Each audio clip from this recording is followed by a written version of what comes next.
Hello student. पिछले video में हमने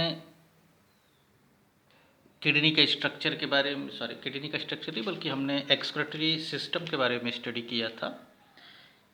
आज हम चूँकि हमने एक्सक्रीटरी सिस्टम में ये पढ़ा था कि excretory system human being 4 organ से मिलकर बना होता है, 4 पार्ट में होता है और वो 1 pair kidney, 1 pair ureter, 1 urinary bladder और 1 यूरेथ्रा से मिलकर के बना होता है, जिसका काम होता है वेस्ट मटेरियल को शरीर से बाहर रिमूव करना। किस तरीके से ये फंक्शन कंप्लीट होता है एक्सक्रेशन का, या इसमें सबसे बड़ा रोल किसका होता है, वो हमारा मेन ऑर्गन होता है किडनी का। तो आज हम इस वीडियो में किडनी के स्ट्रक्चर के बारे में स्टडी करेंगे। डायग्राम के थ्रू मैं जो भी डिस्कशन यहाँ करूँगा उस पर अब डायग्राम पे ज़्यादा आपका फोकस होना चाहिए कि वो उसी डायग्राम के थ्रू आपका जो है ये पूरा किडनी का स्ट्रक्चर जो है वो क्लियर होगा। 1 पेयर किडनी होता है। दोनों किडनी जो है ना 1 पेयर किडनी में दोनों kidney made up of large number of excretory unit called nephron. ये किडनी है। किडनी के कट करने के बाद उसके इंटरनल स्ट्रक्चर जो होता है वो यहाँ पर शो किया गया है, सिर्फ एक स्ट्रक्चर बना करके। ऐसे ऐसे बहुत सारे लार्ज नंबर में स्ट्रक्चर जो होंगे ये आपको इसके किडनी के अंदर शो करेंगे। तो किडनी जो होता है वो nephron, a large number of nephron से मिलकर के क्या होता है, बना होता है। नेफ्रॉन एक तरीके से एक्सक्रीटरी यूनिट के नाम से क्या किया जाता है, जाना जाता है। तो kidney a large number of excretory unit nephron से मिलकर के बना होता है। बहुत सारे नेफ्रॉन जो होते हैं वो किडनी के अंदर प्रेजेंट होते हैं। अब नेफ्रॉन क्या है, जैसे हमने कहा एक्सक्रीटरी सिस्टम किडनी और बाकी चीज़ों से मिलकर बना है। किडनी नेफ्रॉन से, a large number of excretory unit nephron से मिलकर बना होता है। नेफ्रॉन क्या है, नेफ्रॉन एक कप शेप स्ट्रक्चर, जैसे ये आप देख सकते हो ऊपर वोमेन कैप्सूल। नेफ्रॉन जो होता है वो एक्चुअली में वोमेन कैप्सूल और ट्यूबवेल से मिलकर के जो है वो बना हुआ होता है। नेफ्रॉन में ऊपर की तरफ जो है ये एक कप शेप स्ट्रक्चर होता है जिसको हम वोमेन कैप्सूल कहते हैं। सॉरी, वोमेन कैप्सूल कहते हैं ये। और the lower end of the women capsule is tube shape and it is called a tubewell. आप देख सकते हो ये वोमेन कैप्सूल कप शेप और इसके नीचे एक ट्यूब लाइक स्ट्रक्चर जो है ऐसे ऐसे बेंड करके बना हुआ है। तो ये जो स्ट्रक्चर होता है लोअर एंड वोमेन कैप्सूल का, उसको हम ट्यूबवेल्स के नाम से जानते हैं। वोमेन कैप्सूल एंड ट्यूबवेल्स दोनों मिला करके जो है वो नेफ्रॉन के नाम से क्या किया जाता है, जाना जाता है। यानी जो नेफ्रॉन है वो 2 पार्ट से मिलकर बना है, एक cup shape structure women capsule और वोमेन कैप्सूल से निचले एंड से जो है जो एक डक्ट लाइक स्ट्रक्चर निकलता है ट्यूब शेप स्ट्रक्चर, जिसको ट्यूबवेल्स कहते हैं। ये दोनों ट्यूबवेल्स और वोमेन कैप्सूल मिलकर के नेफ्रॉन का फॉर्मेशन करते हैं। उसके बाद और डिटेल अगर स्ट्रक्चर में चलें तो ये जो नीचे ट्यूब लाइक स्ट्रक्चर है ट्यूबवेल्स, इस ट्यूबवेल्स का एक एंड जो होता है वो आप देख सकते हो वोमेन कैप्सूल से कनेक्टेड है और इस ट्यूबवेल्स का जो दूसरा एंड होता है वो यूरिन कलेक्टिंग डक्ट से जो होता है उससे अटैच है। जो किडनी का यूरिन कलेक्टिंग डक्ट होता है उससे जो होता है ये अटैच है।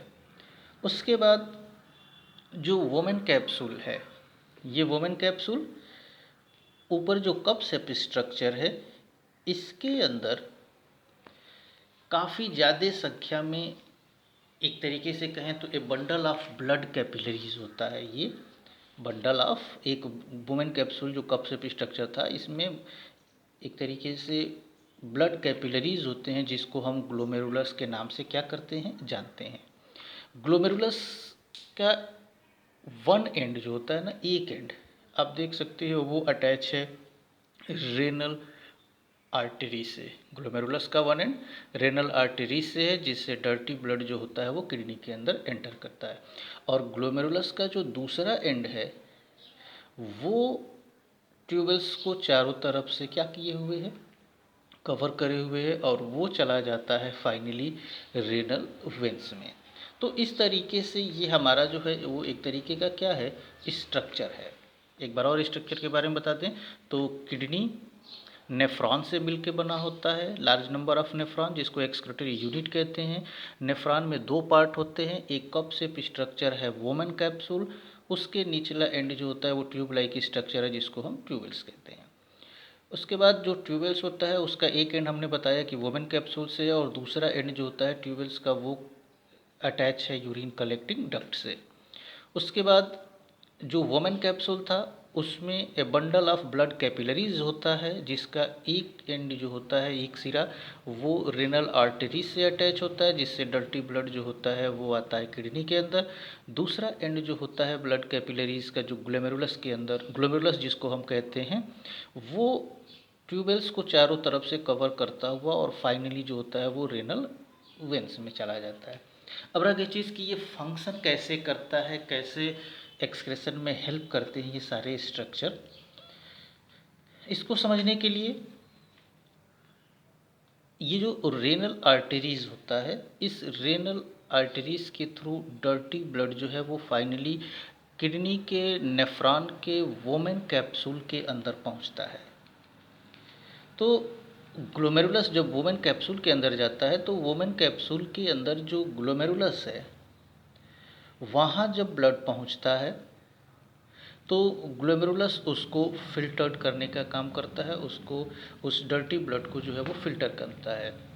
जो स्मॉल मॉलिक्यूल्स होते हैं जैसे जो ब्लड में प्रेजेंट होते हैं, जैसे आपके ग्लूकोज हो गया, एमिनो एसिड हो गया, साल्ट हो गया, यूरिया हो गया और वाटर हो गए, वो इस ग्लोमेरुलस से फिल्टर होकर के और वोमेन कैप्सूल में जो कप शेप स्ट्रक्चर है ना वहाँ पर इकट्ठे हो जाते हैं। ये यहाँ पे थोड़ा सा गैप होता है। तो यहाँ से आपका डर्टी ब्लड बॉडी से आया, आकर के जो है यहाँ इसमें चला आया। यहाँ जो ब्लड कैपिलरीज होता है, ग्लोमेरुलस जिसको कहते हैं, ये फिल्टर करता है। तो ब्लड के अंदर जो स्मॉल मॉलिक्यूल्स होते हैं ना, glucose, amino acid, salt, urea, water, ये सब फिल्टर्ड होकर के वोमेन कैप्सूल के अंदर आ जाते हैं। और जो लार्ज पार्टिकल्स होते हैं जो ग्लोमेरुलस से फिल्टर नहीं हो पाते हैं, जैसे कि प्रोटीन हो गया और ब्लड सेल हो गए, वो वहीं से वापस जो होते हैं वो ब्लड में जा कर के क्या हो जाते हैं, मिल जाते हैं। उसके बाद जो फिल्टर्ड हो जाता है जिसमें कि आपके ग्लूकोज था, एमिनो एसिड था, साल्ट था, यूरिया था, वाटर था, वो वोमेन कैप्सूल से अब आ जाते हैं ट्यूबवेल्स के अंदर। ट्यूबवेल्स में जैसे जैसे वो फिल्टर आगे बढ़ता है तो ट्यूबवेल्स का काम होता है वो सेलेक्टिव रीएब्जॉर्प्शन करता है, या ट्यूबवेल्स के चारों तरफ ये जो ग्लोमेरुलस लगे हो ये ग्लोमेरुलस का जो दूसरा एंड लगा होता है वो ब्लड कैपिलरीज क्या करता है, या ट्यूबवेल्स एक तरीके से उसके रीएब्जॉर्प्शन में हेल्प करता है। जो ज़रूरत की चीज़ें होती हैं लाइक जैसे यूजफुल सब्सटेंस, वो जैसे ग्लूकोज हुआ, एमिनो एसिड हुआ, कुछ साल्ट हुआ, वाटर हुआ, ये सब रीएब्जॉर्ब हो जाते हैं ब्लड से through the blood capillaries surrounding the tube wells. ये इस ट्यूबवेल्स के चारों तरफ जो आपके ब्लड कैपिलरीज जो इसको चारों तरफ सराउंड कर रहे हैं वो उसको क्या कर लेते हैं, रीएब्जॉर्ब कर लेते हैं। और जो वेस्ट सब्सटेंस होता है जैसे यूरिया, कुछ अनवांटेड साल्ट और एक्सेस वाटर जो ना वो ट्यूबवेल्स के अंदर ही रह जाता है और in the form of urine जो है वो यहाँ से यूरिन कलेक्टिंग डक्ट में चला आता है और फिर वहाँ से वो यूरेटर और यूरेटर से जो होता है वो शरीर से बाहर एक्सपेल्ड आउट हो जाता है। थोड़ा सा एक डिटेल हम और एक डायग्राम के थ्रू आपका क्लियर कर दें। जैसे यहाँ से जल्दी से ये एक नेफ्रॉन का स्ट्रक्चर है जो किडनी के अंदर छोटे में दिखाया गया था, वो यहाँ पे थोड़ा सा बड़े करके नेफ्रॉन का। अब देख सकते हो यहाँ से ये डर्टी ब्लड जो कि रेनल आर्टरीज के थ्रू ये ग्लोमेरुलस हो गया हमारा, यहाँ आया, फिल्टर्ड होता है। वोमेन कैप्सूल का ये स्ट्रक्चर है, ग्लोमेरुलस से फिल्टर हुआ ये वोमेन कैप्सूल। फिल्टर होने के बाद आप देख सकते हो जो इसमें फिल्टर्ड होता है तो जो मैंने बताया था स्मॉल पार्टिकल जैसे glucose, amino acid, salt, water, urea, ये सब ये इसमें आ जाता है। ये हिस्सा अब फिल्टर जो लार्ज पार्टिकल्स थे वो तो वापस इसी में रह जाते हैं। बट जो स्मॉल पार्टिकल्स हैं ब्लड के साथ वो इसमें आ जाते हैं। अब यहाँ जब ट्यूबवेल्स में आते हैं तो ट्यूबवेल्स में आप देख सकते हो ग्लोमेरुलस का दूसरा पार्ट ब्लड कैपिलरीज भी इसके चारों तरफ क्या हुआ है, ट्यूबवेल्स के लपेटे हुए है। तो उसके बाद glucose, amino acid, most salt, most water reabsorb in the blood, urea not absorb. इसमें जितना क्षमता है तो इसमें देखो यूरिया भी है, साल्ट वाटर में सब कुछ इसमें है। तो ये जो ब्लड ये रीअब्जॉर्प्शन हो जाता है। ये जो ब्लड कैपिलरीज है ना, यूरिया को छोड़ करके बाकी ज़रूरत की चीज़ों को ये ब्लड कैपिलरीज एब्जॉर्ब कर लेता है और फिर एब्जॉर्ब करके ये देख सकते हैं ब्लड, क्लीन ब्लड जो होता है ना, ये वापस चला जाता है। और ये जो ट्यूबवेल्स के अंदर जो बच जाता है वो बच जाता है सम वाटर, सम साल्ट, यूरिया। यानी ये सारी चीज़ें फ़िल्टर करके ट्यूबवेल्स में यहाँ आ रही है, लेकिन सेलेक्टिव रीअब्जॉर्प्शन होता है। ब्लड कैपिलरीज इस ज़रूरत की चीज़ों में से, इस फिल्टर्ड में से ज़रूरत की चीज़ों को एब्जॉर्ब कर लेता है और बाकी ट्यूबवेल्स के अंदर कुछ वाटर, कुछ साल्ट, कुछ यूरिया, यूरिन के फॉर्म में जो होते हैं वो यूरिन डक्ट तक पहुंचते हैं, फिर वहां से यूरेटर और फिर वहां से उसको शरीर से बाहर एक्सपेल आउट कर दिया जाता है। इस वीडियो में इतना ही। Thank you.